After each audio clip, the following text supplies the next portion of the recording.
सनातन योग विद्या में आप सभी का हार्दिक स्वागत है। आज मैं जिस विषय पे चर्चा करने जा रहा हूँ, कृपया ध्यान से सुने। देखिए, कहा जाता है आम आदमी क्या कहेगा कि ये आसमान बिल्कुल खाली है और धरती पर हरियाली है। ध्यान से समझने की कोशिश कीजिए और हमारे हर वीडियो को कम से कम 3 बार देखने का प्रयास कीजिए।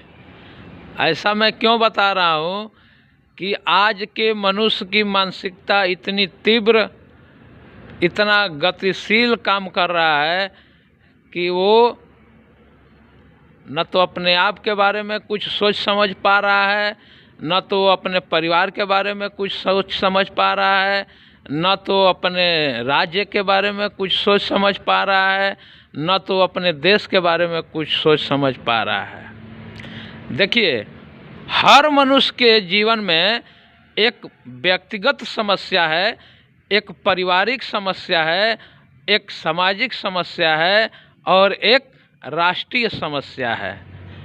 मनुष्य के जीवन में बहुत तरह के समस्याएं हैं और इन समस्याओं पे पहले हम काबू तब पा सकते हैं जब हम अपने समस्या को समझें। देखिए, कहा गया है ना कि ये आसमान बिल्कुल खाली है। ये जो आसमान खाली दिखाई देता है, ये आम आदमी को खाली ही दिखाई देगा। देखिए, जब हम ज्ञान की चर्चा करेंगे ना, समझे, तो इस ज्ञान की चर्चा में सबसे पहले आता है सामान्य ज्ञान, उसके बाद विशेष ज्ञान, उसके बाद विशेषज्ञ और उसके बाद विशारद। ध्यान से सुनिएगा। देखिए, ये आसमान जो खाली दिखाई देता है, ये आसमान खाली नहीं है मेरे यार। ये कुहासे से भरा पड़ा है। इसमें ऑक्सीजन है, ये गैस, विभिन्न प्रकार के गैसों से ये आसमान भरा पड़ा है और ये विभिन्न प्रकार के अणुओं से, विषाणुओं से, कीटाणुओं से, रोगाणुओं से, जीवाणुओं से ये आसमान जो है ना खचाखच भरा हुआ है। समझा ना? तो मैं आप लोगों को जो समझाने की कोशिश कर रहा हूँ, कृपया मेरे वीडियो को 3 बार देखने के बाद ही आपको मेरी बातें समझ में आएगी। ये आसमान खाली नहीं है, लेकिन किसी शायर ने बोल दिया क्योंकि उसने इस आसमान को खाली देखा। देखिए, अभी चिड़िया उड़ के गई ना आसमान में। ये आसमान खाली नहीं है। ये आसमान में इतना अनमोल तत्व भरा हुआ है ना मेरे दोस्त, जिसका पता ये सामान्य ज्ञान वाले नहीं लगा सकते हैं। इसको तो विशारद ज्ञान वाले ही लगा सकते हैं। इसी को संत लोग कहे हैं कि धरती का खेती करे किसान, अंबर का खेती करे सुजान। यानी कि आम आदमी जो है ना, इस धरती पर जो कुछ भी बनता है उसका भोग करता है, और सुजान जो होता है ना, वो आसमान में जा कर के ऐसा भोग करता है जिस भोग का कल्पना आम आदमी सपने में भी नहीं कर सकता है। इसलिए सनातन योग विद्या के माध्यम से मैं जो कुछ भी आपको बताने जा रहा हूँ, कृपया ध्यान से सुने। आज के मानव समाज में जातिवाद का बहुत बड़ा आग लग गया है, धर्मवाद का बहुत बड़ा आग लग गया है, और उसके बाद क्षेत्रवाद का बहुत बड़ा आग लग गया है। लेकिन कुछ लोग यह कहते हैं कि इस धरती पे तुम 4 दिन के मेहमान हो। ये जीवन बहुत ही मुश्किल से मिला है, बड़ी भाग मनुष्य तन पावा। ये मानव तन पाने वाला, देखिए, जैसे आप दहेज में गाड़ी पा लिए ना, तो आप गाड़ी नहीं ना हो गए जी। आप स्कूल में जाके विद्या पा लिए तो आप विद्या नहीं ना हो गए जी। बात समझने की कोशिश कीजिए, हम क्या बतिया रहा हूँ, है ना। आप मान लीजिए कि कॉलेज में जा कर के आप इंजीनियरिंग की डिग्री ले ली तो आप इंजीनियर हो गए, लेकिन लोग क्या कहते हैं कि हम इंजीनियर हैं। अरे बकलोल, देखिए हमारे उत्तर भारत में, यूपी बिहार में बकलोल, बुरियानर, बुरीचोथर, बुरीबानर, बुरछुछुनर, बुरनेरिया, ऐसे ऐसे शब्द से लोग, है ना, बुलाते हैं और इसका बहुत बड़ा महत्व है।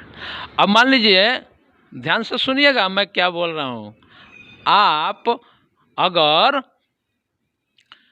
एमबीबीएस का डिग्री कर लिए तो आप डॉक्टर हो गए, लेकिन लोग डॉक्टर के अहंकार में फूलते हैं। अब जब मैं डॉक्टरों का निरीक्षण किया कि भाई आखिर इस समाज में इतने डॉक्टर हैं, WHO है, शिक्षा मंत्री हैं, स्वास्थ्य मंत्री हैं, और शिक्षा मंत्री, स्वास्थ्य मंत्री, इतने बड़े बड़े संगठन, गांव-गांव में मेडिकल कॉलेज, मेडिकल दुकानें, हर शहर में मेडिकल कॉलेज है, और फिर भी 80% लोग शारीरिक रोगी, 90% लोग मानसिक रोगी। आज का मानवीय दशा क्या है? 90% लोग जाके देखिए दारू की दुकानों पर कितना भीड़ लगता है। वो लोग शौक से दारू नहीं पीते हैं भाई साहब। मैं इसका बहुत गहरे से निरीक्षण किया तो लोग इतने मजबूर, विवश और लाचार हैं। उनके ऊपर व्यक्तिगत तो एक अलग मार है, पारिवारिक एक अलग मार है, सामाजिक एक अलग मार है, और राष्ट्रीय एक अलग मार है, और इसके बाद एक धार्मिक मार है। जो लोग पगला करके, बौखला करके दारू पी करके सोते हैं। मानवीय दशा की हकीकत जो मैं आपको बता रहा हूँ, ये बहुत ही शांतिपूर्ण समझने की विषय है। आज मनुष्य अपने आपे में नहीं है, मनुष्य नहीं है। कोई डॉक्टर बन के फूल रहा है, कोई इंजीनियर बन के फूल रहा है, कोई भिखारी बन के फूल रहा है, कोई बाबा बन के फूल रहा है, कोई नेता बन के फूल रहा है। लेकिन ये जितना भी फुलावना फूल रहा है ना, ये एक हवा के झोंका से पचक जाएगा। ये समाज में देखिए, मैं सामान्य लोगों की बात नहीं कर रहा हूँ, मैं विशेषज्ञ लोगों की बात कर रहा हूँ। विशेषज्ञ लोगों को, क्योंकि जो विशारद जो हासिल किए हैं, ये क्या कर रहे हैं, समाज में क्या हो रहा है। आज फेसबुक पर, ट्विटर पर, व्हाट्सएप पर ये समाज में धर्म परिवर्तन, जातिवाद का पोंगा बज रहा है, धर्मवाद का पोंगा बज रहा है। और व्यक्तिगत तल से अगर हर इंसान को निरीक्षण किया जाए तो वो शारीरिक और मानसिक दोनों रोगी है, चाहे वो डॉक्टर जी हो, चाहे इंजीनियर जी हो, चाहे एक आम आदमी हो। ऐसा काहे हो रहा है भैया?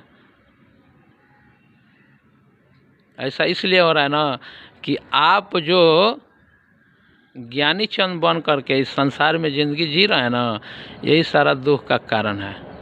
मैं भी एक ज्ञानी चंद हूँ, और मैं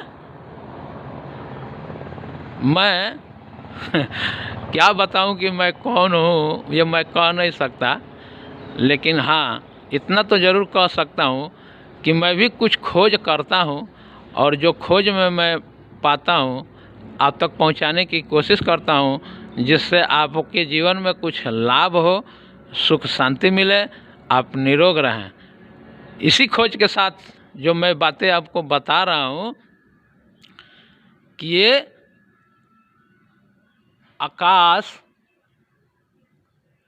ये सूर्य से भी खाली था, चंद्रमा से भी खाली था, यानी सौरमंडल नहीं था।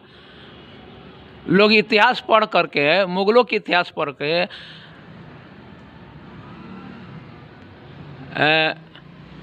मुगल से पहले राजाओं की इतिहास पढ़ करके समाज में ऐसे ऐसे आग लगा दिए हैं ना, ऐसे ऐसे लोगों के जेहन में घमंड, ऐसे ऐसे लोगों के जेहन में क्या बोलते हैं उसको, नफरत का दीवार खड़ा कर दिए हैं, है ना कि ये ईंट पत्थर का दीवार तो जेसीबी से टूट जाएगा, लेकिन नफरत का दीवार मेरे भाई जेसीबी से नहीं टूटता है मेरे दोस्त। आज जेसीबी बुलडोजर है ना, ये क्या करेगा? जेसीबी बुलडोजर ये इस पत्थर को तोड़ देगा, हाँ, लेकिन मनुष्य के धारणा को नहीं तोड़ सकता है। इस देश का, इस विश्व का इतिहास जानने से पहले हम आपको ले चलते हैं आपके अपने इतिहास के ऊपर। अगर आप पढ़े लिखे हैं, अगर आप डॉक्टर इंजीनियर हैं, तो आप समझेंगे कि जब आप माँ के गर्भ में थे तो एक विशेष अणु थे जिसको जीव विज्ञान में क्रोमोसोम कहा जाता है। एक्स और वाई का बैक्टीरिया कहा जाता है, और इसको गाँवटी देहाती भाषा में कीड़ा बोला जाता है। कीड़ा, माँ के पेट में आप कीड़ा थे, और माता पिता के योग से, क्योंकि सनातन योग विद्या संभोग से समाधि तक की बातें बताने का प्रयास कर रहा है। और आप अगर अपने जीवन में मंगल चाहते हैं, शांति चाहते हैं, आनंद चाहते हैं, तो सनातन योग विद्या से जुड़े, इस पे भेजी गई हर वीडियो को देखें, और तब आपको पता चलेगा कि हमारा जीवन में ये जो बेचैनी है, ये जो व्यग्रता है, किस कारण है। समाज में आग लगा देना कोई बड़ी चीज़ नहीं है मेरे दोस्तों, लेकिन आग को बुझाना थोड़ा मुश्किल इसलिए होता है क्योंकि आग बुझाने वाले का हाथ पैर जरूर जल जाता है। तो हो सकता है कि मैं जो सामाजिक आग को बुझाने का प्रयास कर रहा हूँ, इसमें मेरा भी हाथ पैर जलेगा, लेकिन मुझे इसका परवाह नहीं है, क्योंकि मुझे मेरे मालिक ने कहा है कि भाई तुमको अगर मैं जीवन दिया हूँ और तुम जीवन को समझे हो, तो जीवन की कुछ गहराई की बातें लोगों को बता देना, जिससे उनके जीवन में कुछ परिवर्तन हो सके। हम ना माँ के गर्भ में, हम न हिंदू थे, न मुसलमान थे, न सिख थे, न ईसाई थे, न डॉक्टर थे, न इंजीनियर थे। हम एक कीड़ा थे। ये हमारी भौतिकी आवरण है, लेकिन वास्तव में जो हम थे, जिसको वेद, कुरान, गीता, बाइबल, उपनिषद कहता है कि तुम एक दिव्य चेतना हो, और तुम न जन्मते हो, तुम न मरते हो, तुम तो जो हो ये कहा नहीं जा सकता है कि तुम कौन हो। हमारे जीवन की जो दो पहलू है, एक शरीर और एक आत्मा, और ये शरीर और आत्मा के बीच में एक शैतानी खोपड़ी है जिसको हम बुद्धि कहते हैं। विज्ञान का जब आप अध्ययन करने जाएंगे, जब साइंस आप पढ़ेंगे, तो आज का हमारा जो समाज विज्ञान के ऊपर खड़ा है, ये विज्ञान का 3 मत होता है, जिसको बोलते हैं बॉडी, माइंड और सोल। तो हमारा जो वर्तमान का विज्ञान है, ये बॉडी और माइंड के लिए इतना बड़ा खोज कर लिया है कि ये आसमान में लोगों को उड़ा रहा है, लेकिन उस विज्ञान के पास सोल का अपना कोई खोज नहीं है, सोल का अपना कोई गहराई नहीं है, आत्मा का कोई पकड़ नहीं है। कुरान पढ़ने वाले हम देखते हैं कि आजकल बहुत बकचोदी कर रहे हैं फेसबुक पर, और हमको ये अपशब्द इसलिए बोलना पड़ रहा है क्योंकि गोस्वामी तुलसीदास जी लिखे हैं कि खग समझे खग की भाषा। पशु ही पशु की भाषा समझ सकता है, ज्ञानी ज्ञानी का भाषा समझता है, दुराचारी दुराचारी का भाषा समझता है। भाई भाई की बात जहाँ आती है, तो सबसे पहले भाई भाई क्या है ये समझ लीजिए। भाई किसको कहते हैं? एक कामी पुरुष को एक कामी पुरुष से भाव मिलता है, वो कामी पुरुष उसका भाई हो गया, वो भाई हो गया। एक सत्संगत से एक संगत का भाव मिलता है, वो भाई हो गया। अब सत्संगत करने वाला का भाव कामी पुरुष के भाव से नहीं मिल सकता है मेरे दोस्त। इसलिए हम या समाज के अधिकतर लोग लड़ने झगड़ना क्यों चाहते हैं? इसका कारण आप जानते हैं।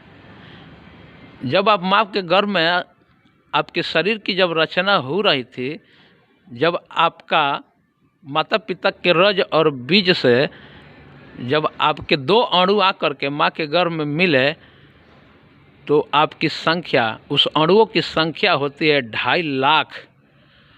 और 2.5 लाख अणुओं में एक अणु होता है जो गर्भाशय के अणु में जा कर के योग करता है। योग का शुरुआत वहाँ अणु से अणु का योग हुआ और उसी में चेतना का विस्तार शुरू हो गया। क्योंकि चेतना सर्वज्ञ है, सदा है, वो न घटता है न बढ़ता है।